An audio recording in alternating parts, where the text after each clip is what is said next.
If Freedom Failed.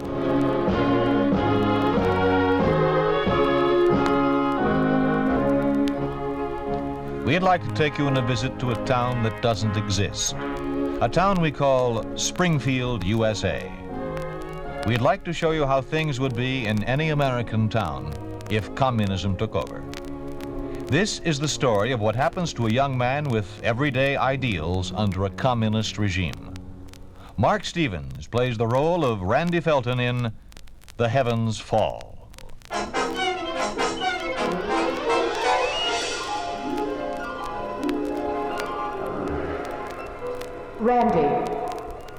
Randy, can you hear me? It's me, Lois. Open your eyes. Look at me. The pain. It'll go, darling, as soon as you take these pills. Here's some water. The woman. The one with the steel rod. Where is she? What woman? Had the build of a wrestler, crammed into a uniform. A policewoman? Yeah. That's what she was. Only there were two of them. A partner. Him I could handle. That's when she let me have it. From behind. You must have gotten away on your own, Randy. Mother found you sprawled out against our back door. I had to help carry you in. It's a good one. The whipped dog crawling back to his ex-keeper. Good thing your mother likes me. Don't say that, Randy. She likes you all right. But I love you. You could have fooled me yesterday. I didn't want to walk out. You made me. But that was yesterday. Yeah. Yesterday. And look at me now. I'm looking, Randy. I never stopped looking. Now tell me, how did it happen? You were around when it all started. Only then I couldn't tell you. It began at the law school when the... Randy, my boy, I must say I've been hearing nothing but nice things about you. That is, as far as your work here is concerned. I may even take the liberty to predict that someday I shall boast, there goes Randy Felton, one of my brood, and the most brilliant lawyer in Springfield. But as you know, Randy, success adds to our responsibilities toward the community, and I think you ought to... I know, sir. It's about my holding down that job at nights, the drugstore. No. I'm afraid the Board of Education feels, or shall I say was advised, that tomorrow's generation of budding jurists should prepare itself for the task of enforcing law by affiliating with the party. Since when have justice and the party become bedfellows? Randy, you've got to learn to watch your tongue. Such sentiments are dangerous. I seem to remember a slogan I learned here.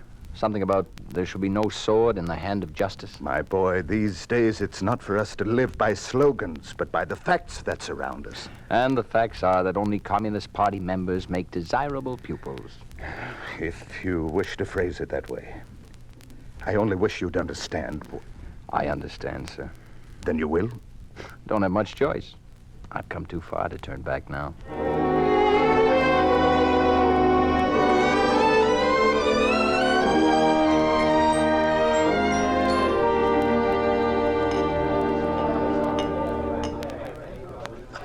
Here you are. One reporter's delight. Good to the last scoop. Thanks, Randy. Hello, honey. Hi. That's all? Just hi? It's an accepted form of greeting. Okay, pull up a grouch and sit down. What grouch? The one you're bearing. I'm all right. Suit yourself. Love someone? Very much. Someone I've seen? Whenever you're shaving. No? At least the mercury's back to normal. How about a Coke? Fine.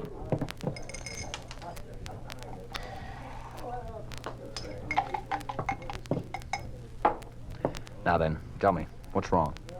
Oh, nothing.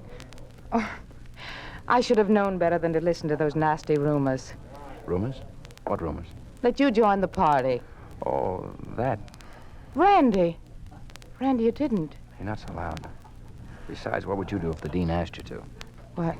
I'd walk out. Yeah, sure, and jerk sodas for the rest of your life. At least you'd keep your self-respect. Ah, there's a pretty phrase, self-respect. I wonder how it'll taste for dinner, or how many ounces it'll take to pay for our honeymoon. Springfield hasn't got the only law school in the country. I'll go with you wherever you want. It's not that easy. Nothing seems to come easy anymore. Like last night. Like last night when you said you couldn't see me because you had to work late helping Mr. Higgins take inventory. So I came by. Thought I'd keep you company.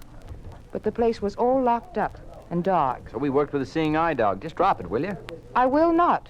Hey, Randy, how's about a little service down here? Yeah, I'll be right with you. Look, honey, I can't explain now. It'll have to wait until I Now, there seem to be a lot of things you can't explain. Okay, it's just as well. It'll save me the trouble explaining about the job I've been offered in New York. A job in New York? And I was going to tell you about the kick I got in turning it down. But now it looks like I'd better take it. Here, for the Coke. I wouldn't want you to miss a dime the next time you take inventory. Goodbye.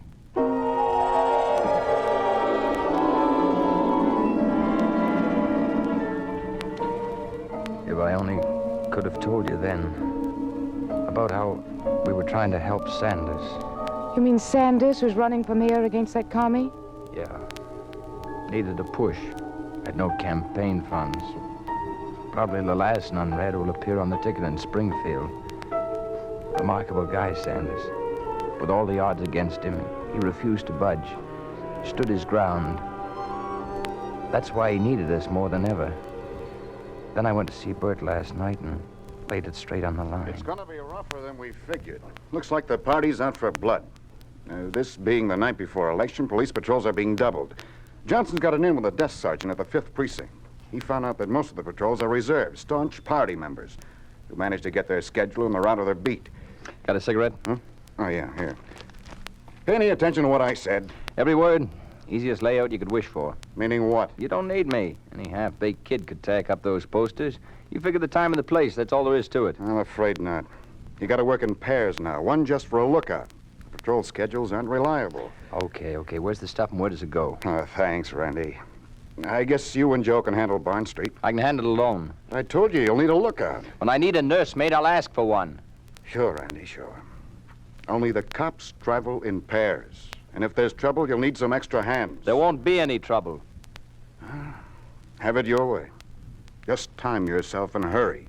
Get there before 11. There's a patrol due sometime after that. Like I said, it'll be a cinch.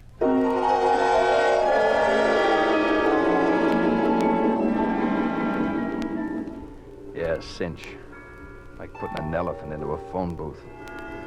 When I left Bird with the posters tucked under my arm, it was already 10:15. I didn't want company, because I was going to look you up first. Might as well have carried dynamite with a lit fuse and hauled that bundle around the streets. And then it started to rain. It was coming down in buckets. The posters under my arm started to get soggy. So I stopped at Paul's newsstand to get some papers to wrap them with. Paul gave me kind of a funny look, like he knew I was up to something. Lousy night to be running errands. All I'm running for is home. Better not. You'd be crossing up Burton Sanders. You know? Heck, kid. Been in on it from the beginning. Wouldn't miss helping old man Sanders for all the vodka in Russia. Hey, where's your lookout? I don't need one. You need something. Got a gun? I'm not the type. This is a tough setup. Can't go walking around naked. Here, put this in your pocket. Hey, hold on. I'm not figuring on opening any letters tonight. A kidder, huh? Only this ain't no time for being smart. The town's crawling with goons. Yeah, I know, but a knife, I've never handled one before.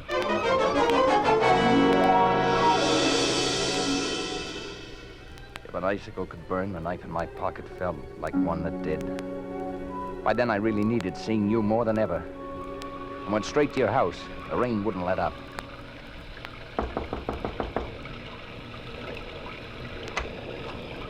Randy, my goodness, you look soaked to the skin. Come inside before you catch your death of cold. Lois in? She went to a movie. Why don't you take off that wet coat and make yourself comfy? She ought to be home soon. I can't right now. If it's okay with you, I might come back a little later, as long as she's... As long as she doesn't take off for New York?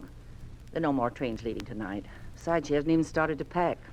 Do you really think she's going? I don't rightly know. I think that's more or less up to you.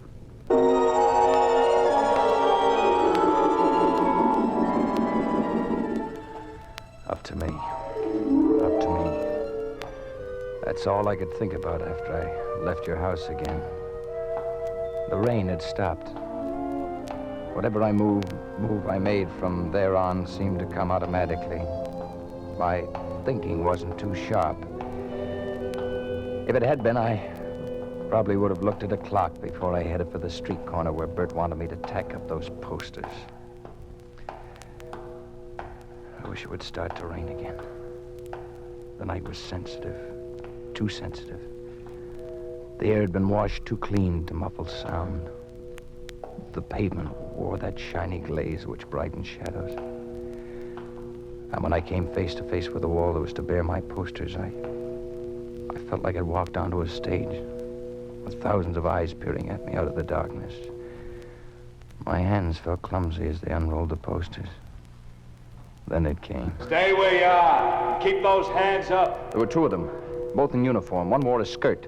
That was about her only claim to womanhood. She was bigger and rougher looking than her male partner. Well, well. Out late playing politician, eh, Sonny? There's going to be an election tomorrow, and I'm within my constitutional rights to advocate our candidate. That's so. Well, if you ain't the one with the fancy lingo. You hear that, Chuck? Mr. Smarty Pants is dragging out the Constitution again. One of the brain boys, that one. The commissar'd love him. Let's see your identification papers. What if I won't show them to you? You will, or I'll... You'll nothing. Here they are. Oh, here now. Let's have that knife. Stay away. Oh, Brainy's a wildcat. Go to it, Chuck. The kid's bluffing. Now, you wouldn't want to get hurt, would you now? It'll all be over in a minute. I simply reach over like this and then... And then what? You play rough, huh? Chuck, the knife! I can't. My wrist, he's got it. Get the pipe. Hit him. Ow! You little run! I'll teach you to...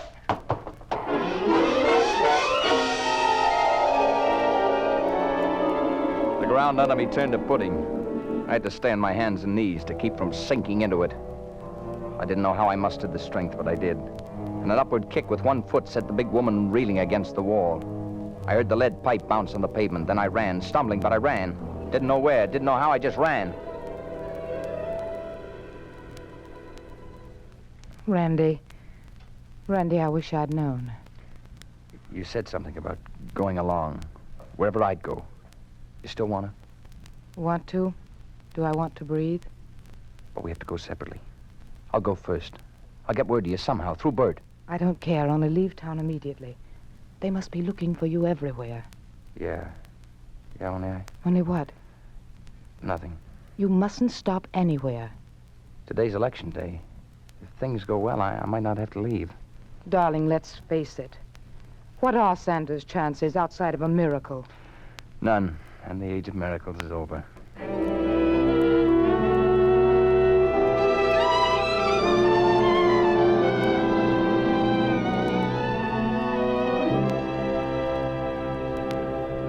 Hey, Randy, what are you doing here? Same as you, waiting in line to vote. You nuts, the whole goon squad's looking for you. They haven't got my name yet, have they? No, but they can't mess with that description. Got you down to a T. Next, please. Step forward. Don't worry. I'm skipping right after this. Yes, sir. Name, please? Randy Fulton. Let's see. Felton. Here we are. Registered as living at 86 Dayton Way. Yeah, that's right. Here's your ballot. Thanks. Are you familiar with the procedure? Sure, I voted before. Well, there have been a few minor changes since then. Now, if you wish to vote for Hollingsworth of the People's Party, you need not even place a cross behind his name. Merely deposit the ballot in this box right here. Now, isn't that simple? Yeah, very. But how about Sanders' name? It's not on the ballot. Oh, well, there's an empty space provided for those who wish to fill his name in, but well, then, of course, you'd have to go to the voting booth over there to do so. But you see, this way we save you all the fuss and bother. I like being bothered. Suit yourself, young man. After all, it's still a secret ballot. Oh, secret ballot, my foot. Will you please help yourself to the booth? Others are waiting. Hey, you better oil up these curtain rings. With the use this booth's been getting, they've rusted to the rod. I'm next. My name is... Just a minute, sir. If you'll excuse me, I'll have to make a quick call. Be right back.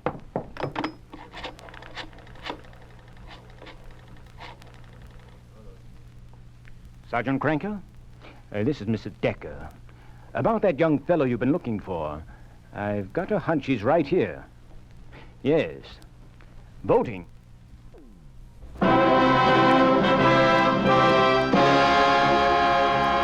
You are listening to The Heavens Fall, starring Mark Stevens. A story of the way things could be if communism took over. A picture of what life would be like under a communist regime in an ordinary American town. A town we call Springfield, USA.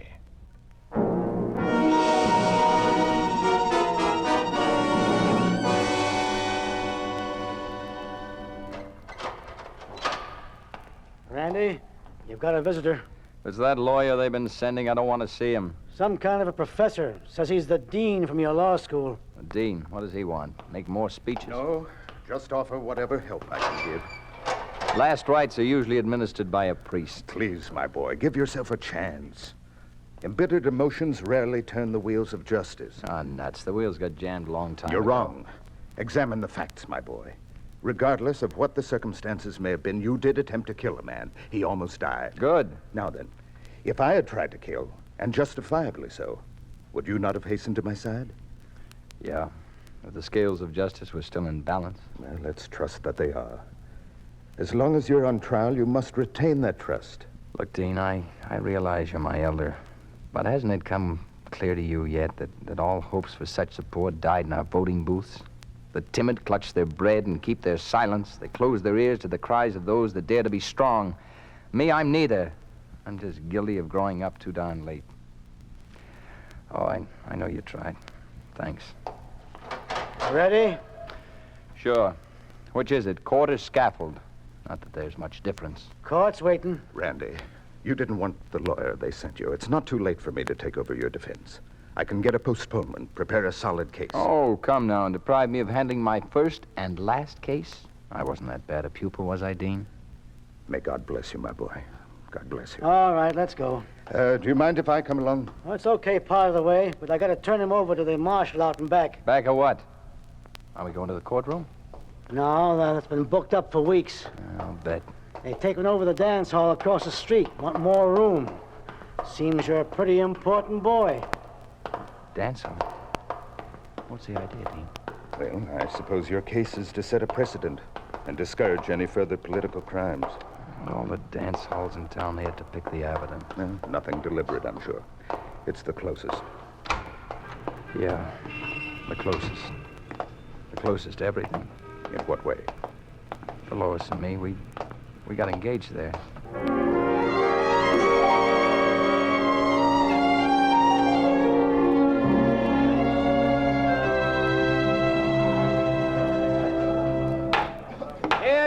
Hear ye, the 12th District Court of the People in the Soviet States of America is now in session. The Honorable Judge Dawson presiding. All those having grievances, draw near. Gentlemen, I see the first case on the calendar is the case of the People versus Randolph Filton. Are you ready to proceed? The government is ready, Your Honor. I'm ready, Your Honor. Mr. Filton, you still wish to proceed without counsel? I do, Your Honor. Very well. Will the prosecutor call his first witness? Well, policewoman Jean Barton, please take the stand. Those other witnesses, who are they? I've never seen them. They're supposed to have witnessed the crime. Remarkable how I managed to escape from a street cluttered with this many witnesses. And such questions should be placed before the court. Oh, what good would it do? You have more friends than you think. Give them a chance to show their faces. The only face I liked seeing, I kept away. You mean Lois? Yeah, sure. I'm glad I asked her to stay away. There's too much of the past clinging to these walls. If you listen real hard, you can hear it. Listen. Was anyone Can you hear it? Hear what? Why, the music. It resounds from the rafters. Like it got lost up there so it could stay. Stay there for always. Hey, you can hear it now. Maybe I can. Sure. Sure you can. It's just like then, flowing, soft and easy. Like heavy colors that made a picture. Some of it filled out those ugly cracks in the wall. Made them look like they belonged there. Everything belonged just as Lois belonged.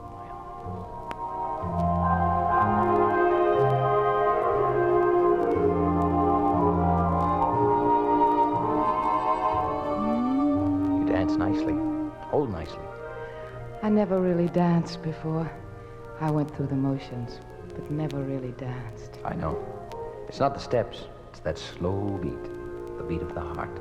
Hey, love someone? Very much. Someone I've seen? Every time you powder your nose. Oh, if all the world were only as safe as it feels in here. This is our world. Right here. Maybe today it is. That other world can't come inside. But what happens when we've got to go out and meet it? Tomorrow.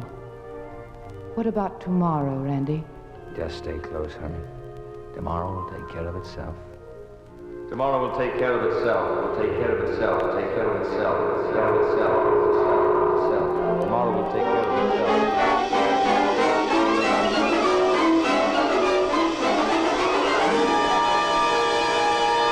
Mr. Felton!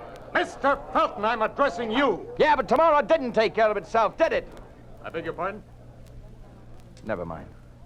If the defendant finds it within his power to gather his faculties, I'd like to repeat the question. By all means, do. Does the defendant wish to question the witnesses? No questions. Your Honor, with the court's permission, I would like to take the stand and subject myself to cross-examination by the prosecutor. Has the prosecutor requested your testimony? No, Your Honor, but under the circumstances, I'm sure the prosecutor will have no objections. Well, this is highly irregular. However, if the prosecutor finds this agreeable, you may take the stand. I see no objections. Thank you, Your Honor. Your name? Benton Caldwell, Occupation? Dean of the Springfield Law School. Are you familiar with the defendant? Yes, he's been my pupil. And since it has been my task to build his knowledge and shape his destiny, I feel that I share the responsibility of his actions. You mean to say that you subscribe to his dastardly deed of attempted murder? I object, Your Honor. On what grounds? On the grounds that the prosecution is trying to incriminate a witness while the testimony should pertain solely to the case in question. Objection sustained. Dean Caldwell, you asked to take the stand. Did you primarily do so to make a statement? Yes. With the court's permission, I would like to quote a Latin slogan and have the defendant translated. Permission granted. Justitia fiat, ruat coelum. The defendant will rise and translate the words. Let justice be done, though the heavens fall. Was the defendant requested to translate these words because possibly he did not understand their true meaning? On the contrary, I wish the defendant himself to remind the prosecutor of his responsibility. Your Honor, the prosecution objects strongly to having its integrity questioned in this foul manner. I ask that this witness step down from the stand. Objection sustained. Will the witness please leave the stand?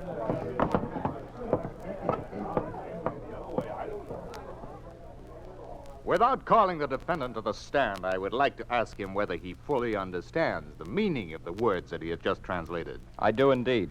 In that case, doesn't your belief in justice prey on your conscience? Does it not fire you to seek repentance and admit the wrong of your criminal act? It took me 5 years to learn how I could best benefit this community, namely by doing everything to rid it of the red pestilence. It would take me another 5 years to find one single reason why I should not have done what I did. You mean you would repeat your criminal acts were you given the opportunity? I would not only repeat them, I would multiply them. And I would do it so precisely because justice must be done though the heavens fall. And today, right here in this very place, the heavens have already begun to fall and shall keep on falling until all of us are crushed beneath. Your Honor, in order to spare the court any further theatrical recitations, I hasten to make my recommendation as to the defendant's deserving punishment. A mentally unbalanced killer is a trivial menace to society in comparison to this cold-blooded, calculated would-be murderer who admitted right here and now that he would complete the job of killing and keep on killing anyone who would stand in his road of treason against the Soviet government. Nothing but capital punishment could still his thirst for blood. And I thus ask the court to find Randolph Felton guilty of attempted murder in the first degree as well as of high treason, punishable by death.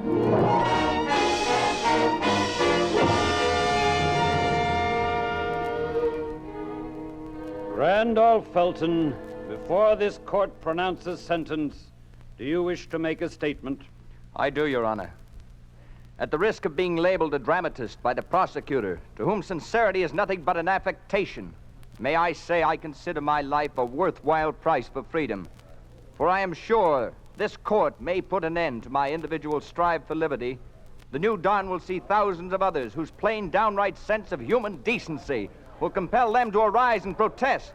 And protest they will in such growing force that none of the self-appointed few will be able to stem the sweeping tide of freedom. Order in the court! Order in the court! Your Honor! Your Honor, if it pleases the court, may I remind the defendant and all those witnessing his underhanded methods of misrepresentation that only recent statistics reveal a conspicuous absence of these thousands that may arise in protest. And where are these thousands? Surely they had no better chance to show their protest than during our recent election. Yet, given that chance, these thousands went to the polls the other day and cast their vote in favor of the Communist Party's candidate for office. Yes, Mr. Randolph Felton. Let the facts and figures speak for themselves. 10,306 citizens voted for the party's candidate, whereby only 10 votes went to his radical and capitalistic opponent. Correction. Only 10 votes were permitted to go to him. I repeat, Mr. Felton, 10 votes, 10 citizens protesting. And where are those 10 now? Why aren't they at least here to plead your case? I'll tell you why. They bring to mind a poem about 10 little Indians. In this instance, it would begin, 10 little Indians were standing in line. One of them cheated, and then there were 9. And would end, one little Indian thought killing was fun. He was hanged by the neck, and then there were none. Do you understand, Mr. Felton? And then there were none.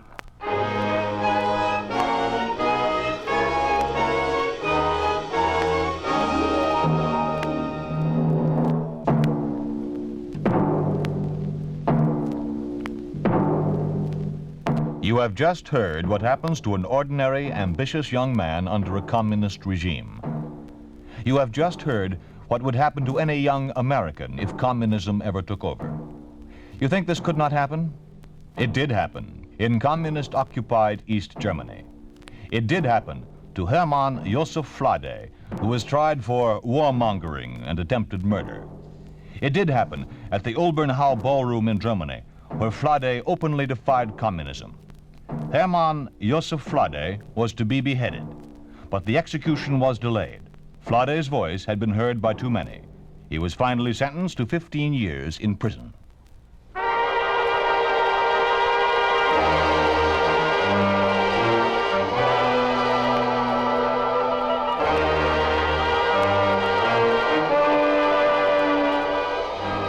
You have been listening to If Freedom Fails, starring Mark Stevens as Randy Felton in The Heavens Fall.